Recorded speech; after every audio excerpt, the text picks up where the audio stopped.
adalah Hyacinthus Yuda Arnoldus. Saya adalah mahasiswa PPG Angkatan ketiga tahun 2020 di Universitas Negeri Yogyakarta.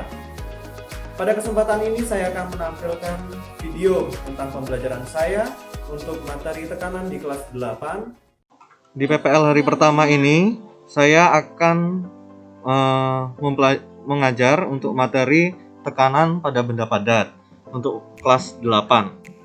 Sebelum mengajar, saya membagi anak-anak menjadi beberapa kelompok. Setelah pembagian menjadi kelompok, karena pembelajaran dimulai pukul 8, saya menyampaikan rambu-rambu kepada para siswa untuk dapat mengikuti pembelajaran dengan sebaik mungkin. Setelah berdoa, saya mengajak peserta didik untuk membuat grup WA sesuai dengan yang saya informasikan sebelumnya. Dan saya bertanya apakah sudah dibuat grup untuk diskusi. Ada yang menjawab belum.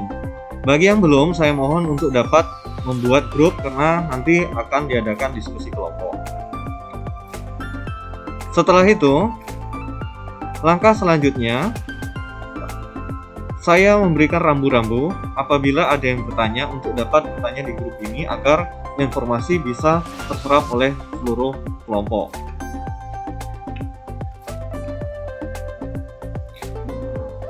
Pembelajaran saya mulai dengan apersepsi dan motivasi dengan kegiatan untuk mengetahui tekanan pada benda padat menggunakan sebatang korek api. Dengan rambu-rambu pertanyaan, yang pertama, cara kerjanya menjepit batang korek api menggunakan jari telunjuk dan ibu jari. Ujung korek api yang ada gumpalannya diletakkan di ibu jari.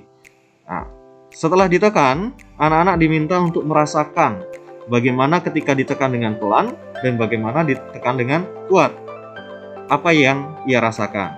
Setelah itu, mereka menyampaikan hasil dari percobaan yang sudah mereka lakukan. Kalau ditekan keras akan lebih sakit. Jadi saya berikan pertanyaan pancingan lagi, gimana rasanya kalau ditekan pelan dan ditekan keras? Kalau ditekan keras akan lebih sakit. Anak-anak menjawab seperti itu. Berarti konsep yang pertama sudah masuk ke dalam pikiran anak-anak.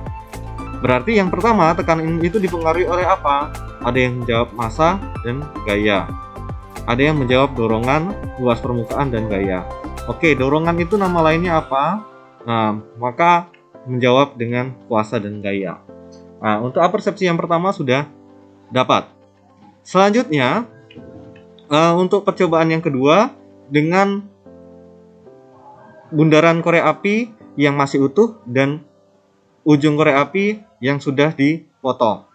Nah, maka saya bertanya yang mana yang akan lebih sakit, yaitu ketika bulatannya dipotong. Berarti konsep yang kedua sudah masuk. Kenapa kok bulatannya dipotong? Karena ada yang menjawab tekstur. Dan selanjutnya yang terjawab adalah luas permukaannya. Nah, berarti sudah terjawab faktor yang mempengaruhi besarnya tekanan itu adalah luas permukaan. Berarti sekarang saya mengajak anak menarik kesimpulan dari kegiatan yang baru saja dilakukan. Ternyata tekanan itu dipengaruhi oleh gaya dan luas. Nah, anak menjawab seperti itu. Berarti konsep tekanan benda pada benda padat sudah ditemukan. Ditemukan sendiri oleh anak-anak melalui kegiatan yang telah dilakukan.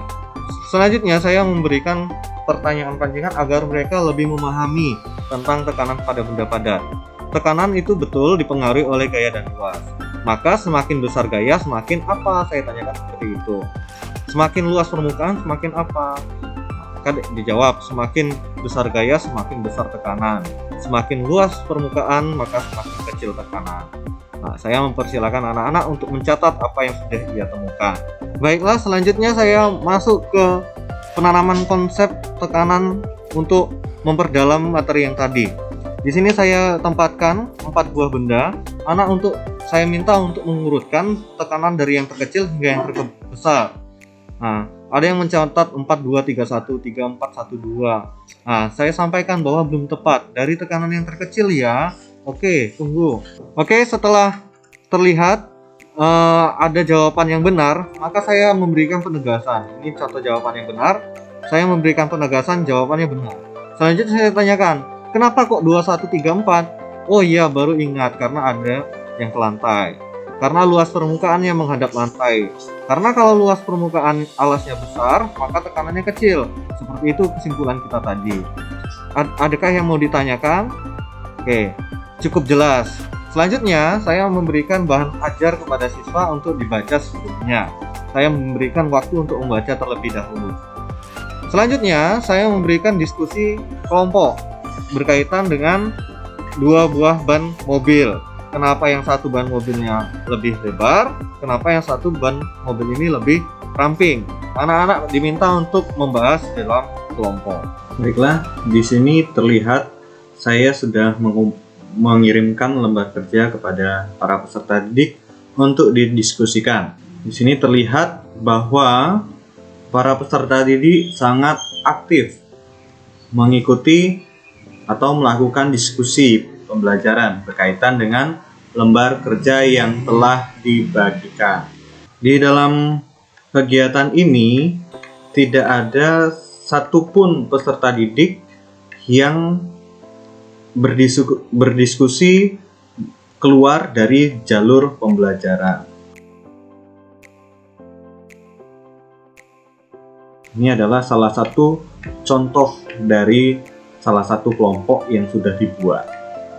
Mereka membuat perbedaan, memberikan jawaban, kemudian untuk didiskusikan memilih jawaban mana yang paling tepat.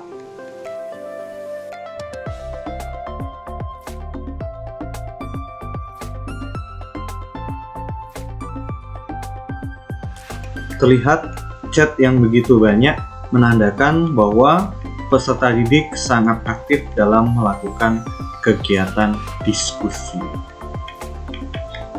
Ini salah satu contoh kelompok lainnya juga demikian. Mereka mengutarakan jawabannya baik melalui foto maupun melalui tulisan untuk didiskusikan jawaban mana yang paling. Berikut adalah salah satu lagi kelompok yang melakukan diskusi. Saya memberikan tanggapan untuk memotivasi saya sebagai fasilitator. Mereka saling memberikan jawaban. Pada sesi ini saya mengingatkan bahwa diskusi kelompok sudah berlangsung agak lama. Jadi saya tetapkan diskusi tinggal 5 menit lagi. Nanti saya harap ketua kelompok dapat menuliskan hasil diskusinya di grup besar. Pakai format seperti apa? Formatnya akan saya tentukan dengan menuliskan nama, kalau menurut kelompok saya, kemudian kelas, kemudian kesimpulan dari hasil diskusi. Karena jam pelajaran sudah mau selesai, maka saya cukupkan untuk pertemuan yang pertama ini dengan menyampaikan bahwa di pertemuan selanjutnya akan diadakan presentasi hasil pengamatan melalui Zoom meeting. Selanjutnya, saya tutup pembelajaran yang sudah dilakukan serangkaian hari ini dengan mengajak anak-anak untuk berdoa sesudah pelajaran, dan saya menyampaikan untuk sampai jumpa lagi dan tetap semangat. Begitu pembelajaran saya di PPL hari pertama. Sampai jumpa, Tuhan memberkati. Terima kasih telah menyaksikan tayangan video saya. Semoga video ini dapat bermanfaat dan dapat berguna bagi pengembangan dan perbaikan pembelajaran di sekolah kita masing-masing. Sampai jumpa dan terima kasih.